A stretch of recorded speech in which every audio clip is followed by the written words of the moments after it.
Very good evening students, this is Rahul Singh and again welcome back to the Creed International School आरा। आज हम class 10 का chapter number 2 chemistry का acid base and salt को discuss करने वाले हैं, ठीक है।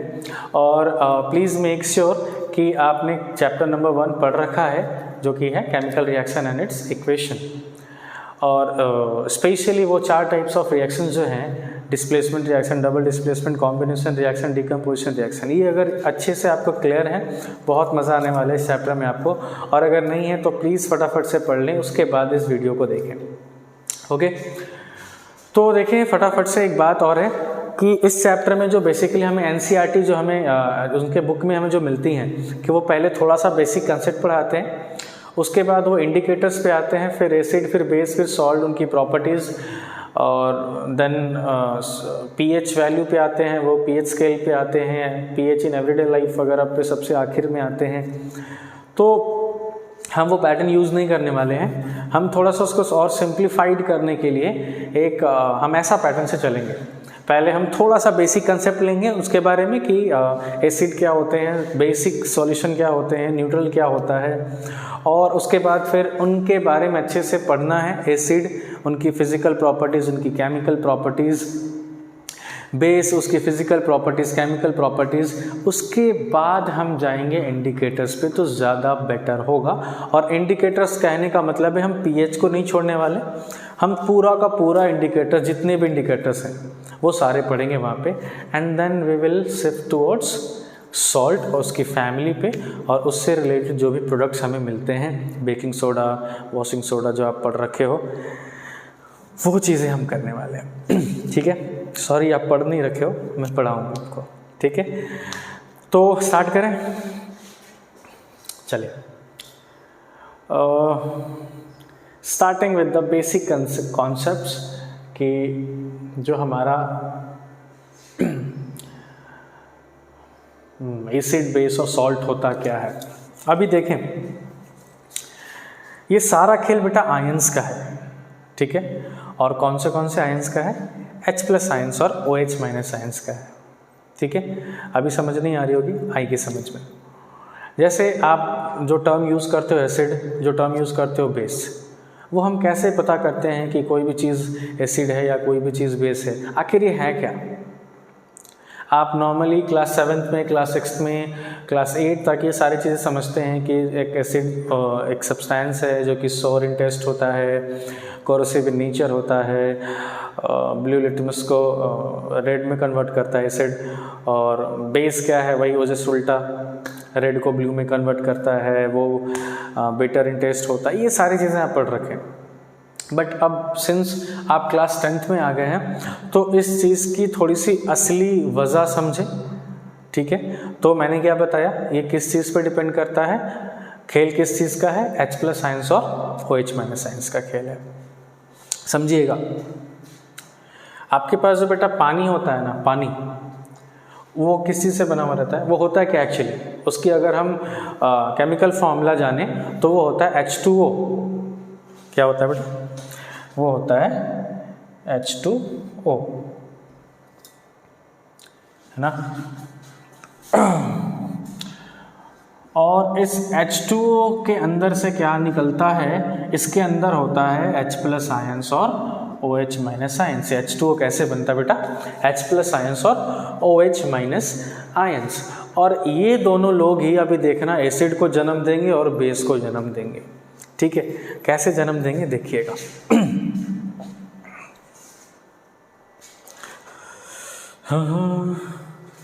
देखो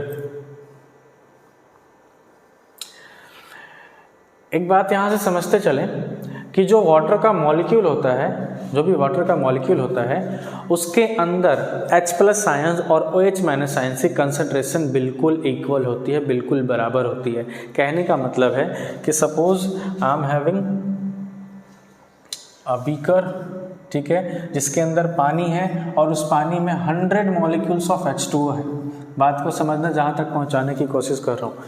सपोज मेरे पास 100 मॉलिक्यूल्स हैं H2O की, ठीक है। तो इसका मतलब है कि मेरे पास 100 H+ आयंस है और मेरे पास 100 OH- आयंस है। Getting my point? कि अगर मैंने बोला मेरे पास 100 मॉलिक्यूल्स ऑफ H2 है तो मेरे पास 100 आयंस है H+ के और 100 OH- के आयंस है। और देखिए ये बिल्कुल बराबर में है, जितने H+ है उतने ही OH- आयंस है। अब क्या होता है कि और इस टाइप के सॉल्यूशन को हम बोलते हैं न्यूट्रल सॉल्यूशन, जिसमें H+ आयंस का कंसंट्रेशन और OH- आयंस का कंसंट्रेशन इक्वल हो। अब क्या होता है कि अगर हमने क्या हुआ ना कि इस 100 मॉलिक्यूल H2O में एक कुछ ऐसा सब्सटेंस डाल दिया, सपोज वो सब्सटेंस का नाम है HCl, वो भी हमने 100 मॉलिक्यूल्स डाल दिए। क्या डाल दिया? 100 मॉलिक्यूल्स डाल दिया हमने HCl का। तो क्या हुआ कि पहले से मेरे पास H+ आयंस 100 थे और OH- आयंस 100 थे। अब जो HCl होता है उसके अंदर होता है H+ और Cl-। तो अगर हम 100 H+ 100 HCl रखे हैं, यानी उसके पास 100 H+ आयंस होगा और 100 Cl- आयंस होगा। अब ज़रा एक चीज़ देखो कि क्या अब H+ आयंस की कंसंट्रेशन और OH- आयंस की कंसंट्रेशन इस पर्टिकुलर सॉल्यूशन में इक्वल है? जनाब नहीं है।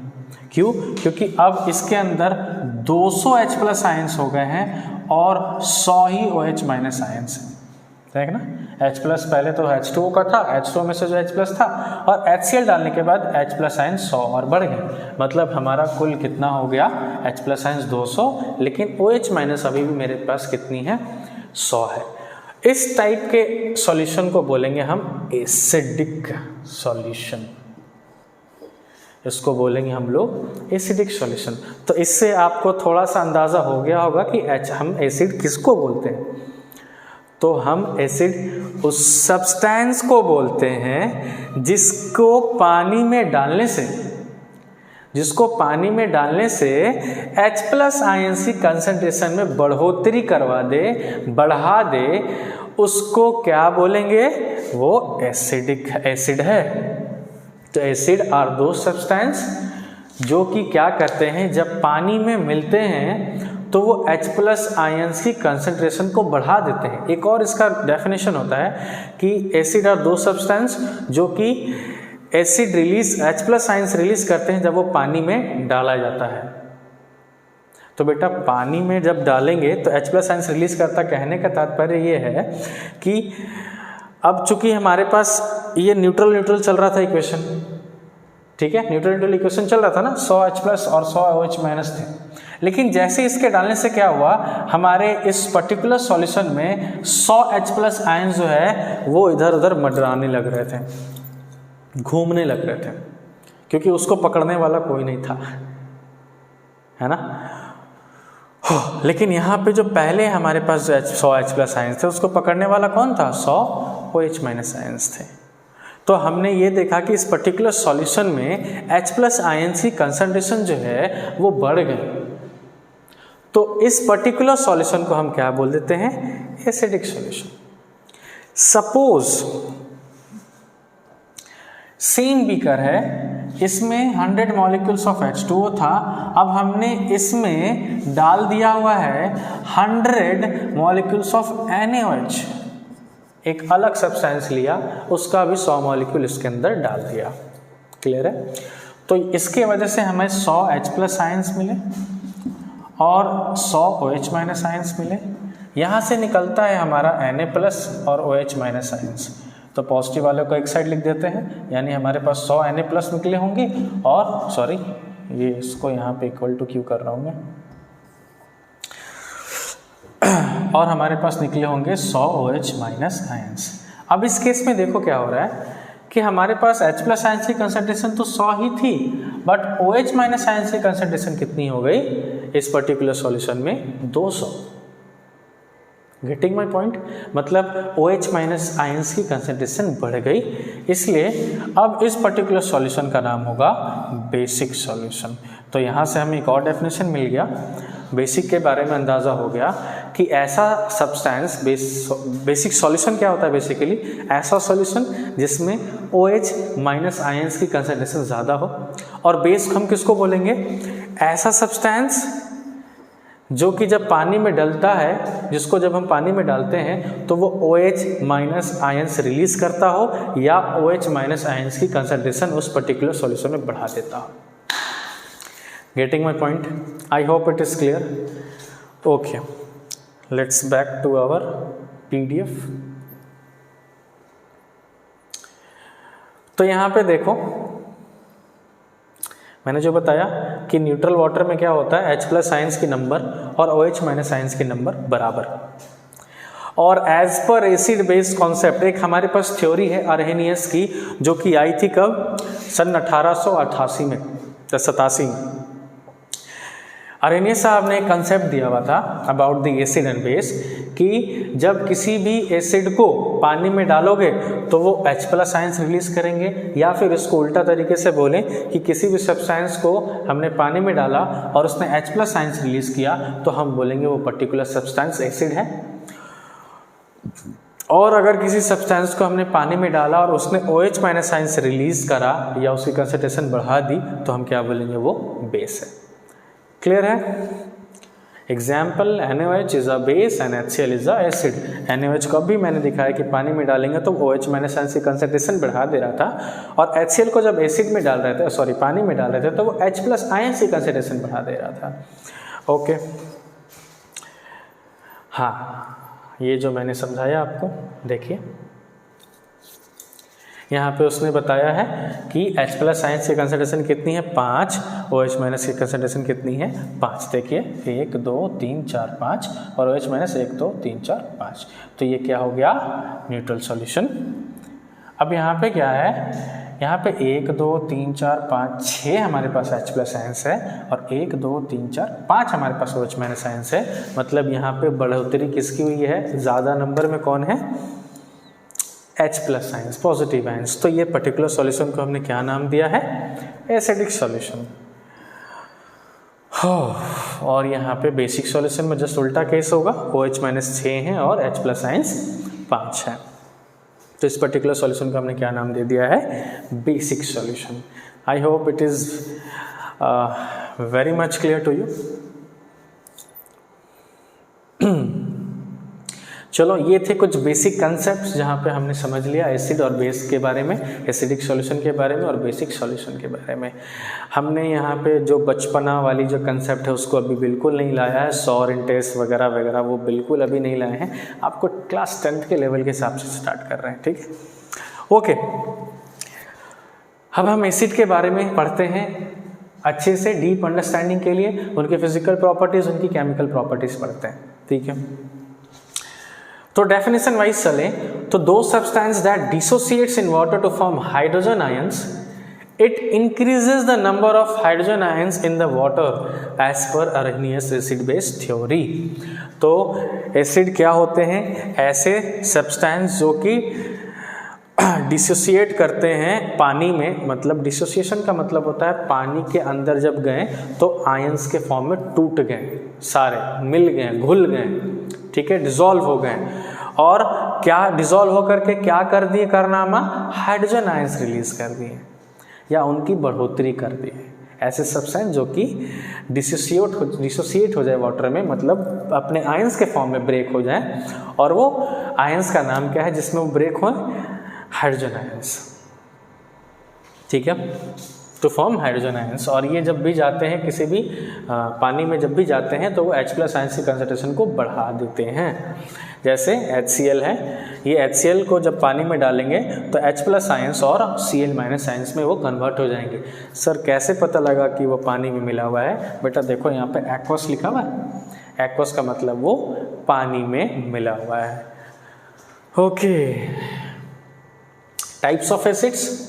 अब एसिड को 3 टाइप में क्लासिफाई करते हैं, पहला on the basis of source, दूसरा on the basis of strength और तीसरा on the basis of concentration. इसको हमने कैरेक्टराइज किया हुआ है। पहला है सोर्स के आधार पे। तो देखो हमारे पास 2 टाइप ऑफ एसिड्स होते हैं on the basis of source, पहला मिनरल एसिड, दूसरा ऑर्गेनिक एसिड।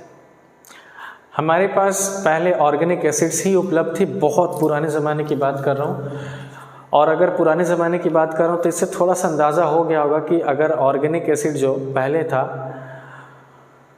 जो पुराने ज़माने में था हमारे पास, ऑर्गेनिक एसिड्स के बारे में हम जानते थे, तो वो किस चीज़ से एक्सट्रैक्ट हुआ होगा? On the basis of from organic material, मतलब प्लांट्स एंड एनिमल्स। पहले लैब्स वगैरह तो थी नहीं ना, तो ऑर्गेनिक एसिड्स कहाँ से बन रही होंगी? प्लांट्स एंड एनिमल्स से ना हमें मिल रही होंगी। जैसे सिट्रिक एसिड हो गया, एसिटिक एसिड हो गया, मतलब ऐसे एसिड्स जो कि हमें प्लांट्स और एनिमल्स से मिले, उस एसिड्स को बोलेंगे हम लोग ऑर्गेनिक एसिड। मिनरल एसिड ऐसे एसिड जो कि हमें अर्थ के मिनरल से मिले, अर्थ से मिले, मतलब बेसिकली हम उसको लेबोरेटरी से बनाएं, लेबोरेटरी में उसका बनाया गया होगा उसको लेबोरेटरी में, तो वो जैसे HCl हो गया, H2SO4 हो गया, HNO3 हो गया, इसको हम खुद लेबोरेटरी में बनाते हैं और वो बनता है मिनरल से। ठीक है, तो फिलहाल उसका सोर्स क्या है? मिनरल्स, ऐसे मिनरल जो कि आपके अर्थ में मौजूद हो। ठीक है, खनिज जो आपके अर्थ से लिया जाता है, तो अर्थ के मिनरल से जो बनता है उसको हम मिनरल एसिड बोलते हैं, और ऑर्गेनिक एसिड जो प्लांट्स एंड एनिमल से बनता है, ठीक है, उसको इनऑर्गेनिक एसिड भी बोलते हैं। स्ट्रेंथ उनकी ताकत के हिसाब से भी कैटेगराइज किया हुआ है। एक है वीक एसिड, एक है स्ट्रॉन्ग एसिड। तो स्ट्रॉन्ग एसिड कौन से होते हैं?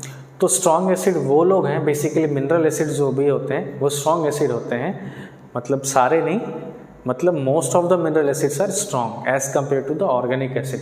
तो पहला चीज़ तो ये है कि जो ऑर्गेनिक एसिड है वो बिल्कुल वीक है, जो मिनरल एसिड है वो स्ट्रॉन्ग है। अच्छा, एक और चीज़ है कि जो हमारे पास जो मिनरल एसिड्स होते हैं, जो भी हमारे पास जो स्ट्रॉन्ग एसिड्स होते हैं, उनको स्ट्रॉन्ग इसलिए बोला गया है क्योंकि जब उसको पानी में हम मिलाते हैं ना उस एसिड को, तो वो कम्प्लीटली आयनाइज हो जाता है, कंप्लीट डिसोसिएशन देखने को मिलता है।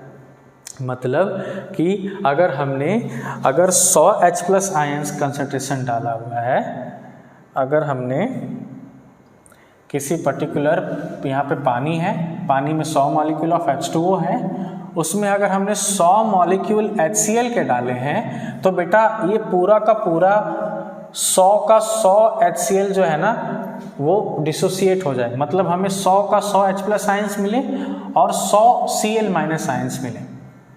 आ रहा है बात समझ? तब हम क्या बोलेंगे? कंप्लीट डिसोसिएशन हुआ या कंप्लीट आयनाइजेशन हुआ है। मतलब मैंने 100 HCl डाला तो 100 जो है वो H+ और Cl- में कन्वर्ट हो गए।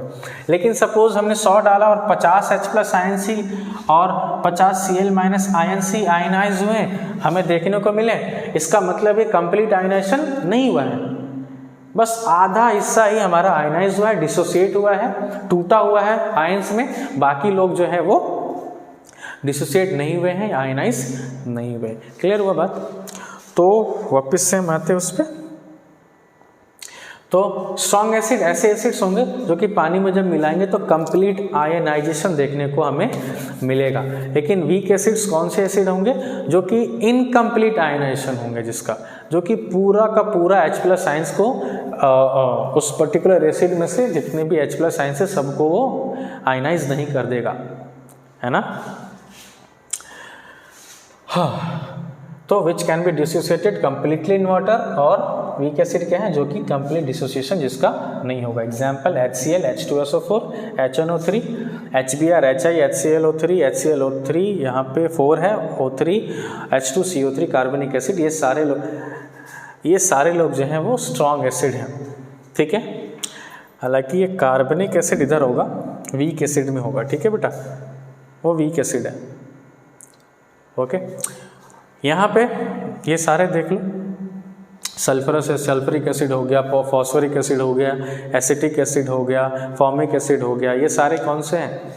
ये वीक एसिड है, वो प्रॉपर आयनाइज नहीं हो जाते हैं। ठीक है, I have a doubt in this H2CO3, HI and HBr, but still I think वो कंप्लीट आयनाइज नहीं हो जाता है। ठीक है, मैं नेक्स्ट वीडियो लेक्चर में अगर मैं इसकी पुष्टि करके मैं उसको सही भी कर दूंगा, अगर, क्योंकि मुझे यहाँ पे डाउट है। ठीक है, चलो कोई नहीं। हाँ, देखिए जो मैं बात कर रहा था, एसिड इनटू वाटर, यहाँ पे हमारे पास एसिड है HCl, इसको हमने पानी में डाला। ठीक है, जिसके पास क्या होता है H+ और OH- आयंस होते हैं। ठीक है, जब इसको हमने वाटर में डाला, ठीक है, यहाँ पे वाटर है, इस चीज़ को HCl को हमने जब वाटर में डाला था तो देखो 100% आयनाइजेशन हुआ, मतलब हमें 100 H+ आयंस और 100 Cl- आयंस मिले। हालांकि यहाँ पे बताया नहीं गया कि 100 HCl लिए हैं, यहाँ पे एक HCl पे काम किया है कि एक HCl हमने डाला मॉलिक्यूल तो वो एक HCl का एक H+ और एक Cl- हमें देखने को मिला, मतलब हमारे पास 100% आयनाइजेशन हुआ है। अगर नहीं होता तो वो स्ट्रॉन्ग एसिड नहीं है, कंप्लीट आयनाइजेशन अगर नहीं हुआ होता। ठीक है, नेक्स्ट है on the basis of strength और on the basis of concentration. तो आप ये बचपन में भी पढ़ रखे हैं आप लोग कि ऐसा एसिड जिसके अंदर पानी बहुत कम हो और एसिड की मात्रा ज़्यादा, वो कंसंट्रेटेड है, और ऐसा एसिड जिसमें पानी की मात्रा ज़्यादा हो उसको क्या बोलेंगे, डाइल्यूट एसिड। ठीक है, तो समझते हैं, high percentage of acid dissolved in water, मतलब एसिड की मात्रा ज़्यादा पानी की मात्रा कम, तो कंसंट्रेटेड एसिड। डाइल्यूटेड एसिड कौन से होते हैं, जिसके अंदर लो परसेंटेज ऑफ एसिड होता है और पानी की परसेंटेज ज़्यादा होती है, और यहाँ पे कुछ अलग से काम नहीं करना होता है। ये HCl है, H2SO4 है, अगर हम इसके अंदर कम पानी मिला है तो आगे लिख दो कॉन्सेंट्रेटेड, अगर इसमें ज़्यादा पानी मिला दे तो लिख दो डाइल्यूटेड। क्लियर और नॉट? हो गया क्लियर? तो ये था हमारा फर्स्ट लेक्चर कंप्लीट, जहाँ पे हमने कुछ बेसिक कंसेप्ट पढ़ी और एसिड के बारे में थोड़ा अच्छा जानकारी लिया। अभी नेक्स्ट लेक्चर में हम क्या करेंगे, उसकी फिजिकल प्रॉपर्टीज़, उसकी केमिकल प्रॉपर्टीज़, वो सारी चीज़ें पढ़ेंगे। ठीक है, चलो, थैंक यू।